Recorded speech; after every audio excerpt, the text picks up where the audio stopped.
7 minutes late. Based on a true story, San Francisco, 2017. They say every great love story begins with a chance encounter. Ours began with bad timing. San Francisco was its usual blur. Cable cars, fog curling around the skyline, and overpriced lattes I couldn't stop buying. I was 2 years out of grad school, juggling freelance design jobs and fighting off the slow ache of loneliness I told myself was just adulthood. My morning started with a train, the 7:32 a.m. BART from 24th and Mission to Montgomery. I always sat in the second car, headphones in, sketchbook out, avoiding the world. Then one Thursday, the train doors opened, and someone sat across from me. He had messy hair, a navy hoodie, and a camera strapped to his chest like armor. He looked like every guy who thought he was the next Scorsese, except he didn't try to look like anything at all. I caught him glancing at my sketchbook. Most people don't ask. He did. You draw like you're listening to something. I pulled off my headphones. I am. He pointed to my pencil strokes. It's in the rhythm. That was the first conversation. It lasted 3 stops. His name was Caleb, filmmaker, moved from Chicago, lived in the Tenderloin, had a habit of showing up 7 minutes late to everything, including that train. After that, he sat across from me every morning. We never made plans, never exchanged numbers, just trusted the train, the timing, the unspoken routine of proximity turning into connection. I learned he made documentaries about forgotten people. Street musicians, window washers, immigrant chefs with stories no one bothered to ask about. He said, "The city tells better stories than any screenwriter ever could." I started drawing them, the same people he filmed, a jazz player outside Powell, a florist on 16th. It became our ritual, his camera, my pencil, capturing San Francisco from 2 sides. One morning, I handed him a folded page from my sketchbook, a portrait of him looking out the window, lost in thought. "I look serious," he said. "You are." He smiled. That night, he waited for me outside the station. "Do you want to see what I see?" We wandered Chinatown with his camera, stopped to eat dumplings from a cart that didn't even have a name. He filmed me laughing between bites. I sketched him leaning against a red lantern pole. It was easy, effortless. Like we'd fallen into something the city had planned long before we arrived. But life doesn't care about timing. And 2 months later, he got into a fellowship in Berlin, his dream job, a 2-year program with full funding. He told me the day he found out on the train, second car, like always. His hands shook when he said it. "I don't want to go if it means leaving you." I told him, "You can't stay just because I draw you well." We didn't kiss. We just paused. He left a week later. No dramatic goodbye, no promises we couldn't keep, just one last sketch in my notebook, one last frame in his camera, and a single message sent from the plane. "I'll be 7 minutes late, but I'll see you again." It's been 5 years. We didn't talk much after he left. Life got loud, the train changed, I changed. But sometimes on foggy mornings, I still take the 7:32. I sit in the second car, I sketch the strangers who remind me of stories he might have told. A month ago, I went to a documentary screening at the Castro Theater. The film was his. It opened with a shot of the 24th and Mission platform, gray skies, pigeons scattering, headphones in. The narrator said, "This isn't a film about a city. It's about the way people find each other when they don't know they're looking." I sat through all 90 minutes in stunned silence. After the credits, I stepped outside.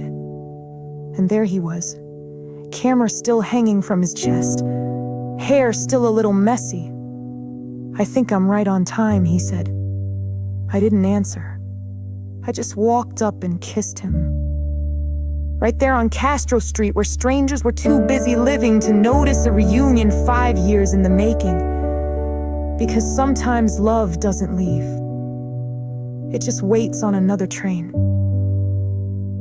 in another city. 7 minutes late, but exactly when you need it most.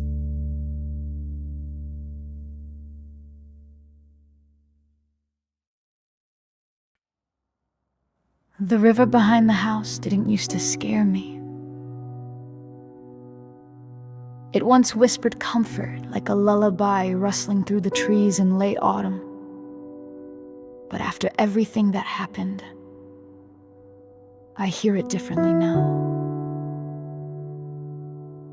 I met Elias during the summer I tried to vanish. I'd left Chicago after another breakdown, the kind that doesn't show up in photos or Facebook posts, the kind that makes your friends stop calling and your boss start asking if you're still capable. Bipolar 2, they said my highs weren't grand, just frantic, my lows, deep enough to make sunlight feel fictional. I needed space, so I took the train north to a quiet riverside town in Minnesota. My aunt's cottage sat at the edge of nowhere, and I planned to do nothing but breathe. And then Elias walked into my life like he'd always belonged there. He was renting a house next door, an ex-nurse turned reclusive painter with grief etched into his shoulders. His fiancée had drowned in that very river 2 years ago. Depression, the locals whispered. But Elias never talked about it, not directly. Instead, he showed me how to fish without bait, how to make tea from wildflowers, how to sketch clouds and name them like old friends. I started sleeping more, laughing. Even my journals, once filled with desperate thoughts, now had drawings in the margins. He was gentle with my edges. He never tried to fix me, just held space for the storm and stayed anyway. We fell in love slowly, like snow beginning to stick. On cold nights, he would paint and I would read Neruda aloud. He told me I made silence feel warm. I told him I was scared of happiness because every time it came, I worried it would leave. He kissed my forehead and said, "Then let's hold it gently." But spring came early that year. The ice melted fast, the river roared louder. On the morning I planned to tell him I was pregnant, I found his studio door slightly ajar. The paintbrush was still in his hand, but his body had gone quiet. Heart, that's what they told me, as if the human heart could just stop without ceremony. Grief came back like a thief, stealing my voice, my strength, my reason. But this time it didn't win. I stayed. I stayed in the cottage. I tended his unfinished canvas.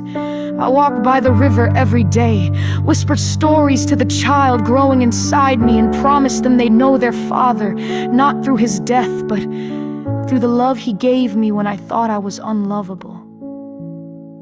Now, years later, I still hear the river. It no longer sounds like an ending. It sounds like memory, like hope, like Elias. And sometimes, when the wind is right, I swear it still whispers. Hold it gently.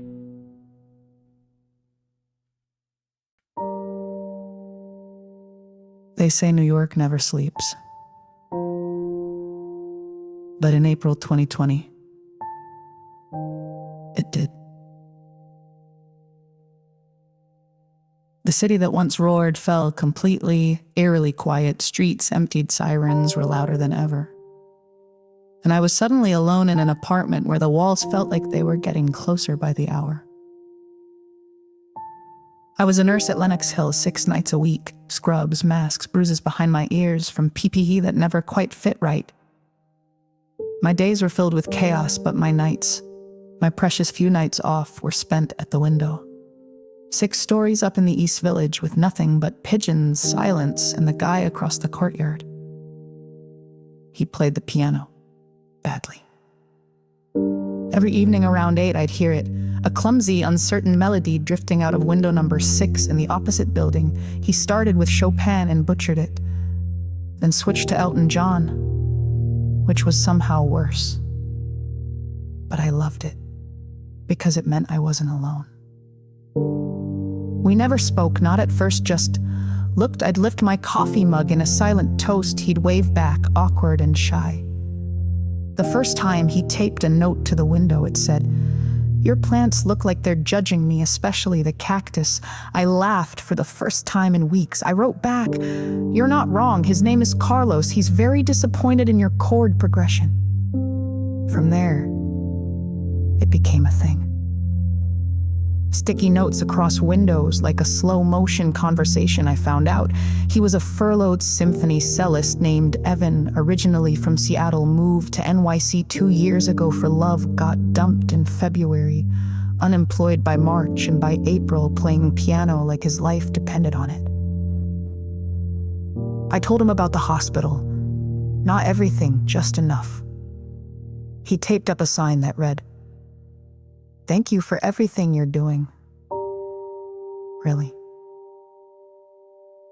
And then one night, he did something that broke me wide open. He played Lean on Me, not perfectly, not cleanly, but the message was clear. I cried in the window, and when I looked up, he was crying too. That weekend, a paper airplane flew into my fire escape. Inside, a drawing stick figures him, me, Carlos the cactus, smiling behind windows. And a phone number. I stared at it for a long time. Then I texted, "Carlos approves." We started talking, really talking about everything, about nothing. He was funny, gentle, somehow steady, even when the world wasn't. Every night after that, I came home, peeled off the layers of hospital and horror, and called him. He played music for me. I told him about the things I couldn't tell anyone else. He started practicing again. Seriously, this time I listened through the wall and learned to tell when he was frustrated or when he'd finally nailed something. It was our rhythm. By June, the city started to wake up. Outdoor dining, sidewalk art, helicopters circling above protest that we both attended. 6 feet apart, masked, but together. One night, I told him I missed the sound of applause, the real kind from humans. So he set up his keyboard on the roof and played under the stars, and somehow, other neighbors came out and clapped, and I clapped the hardest. By July, I couldn't wait anymore. I buzzed his building. My hands were shaking. When he opened the door, mask still on, he said, "You look taller in person." I said, "You look exactly like I imagined." We didn't hug, not yet, just stood there, smiling. He held up a small pot. Inside was a cactus. Carlos, too, he said, figured he'd want company. We laughed so hard we forgot to be scared. The first time we kissed was August 14 on the sidewalk, still masked, still cautious. But that kiss, when we finally pulled the masks down, was every sticky note, every song, every text and tear pressed into a single moment. We've been together since. He plays at Lincoln Center again. I work fewer night shifts now. We still live across the courtyard from each other. And every so often, I find a sticky note on my window. The latest one said, "Even if I had a million windows to look at, I'd always choose yours."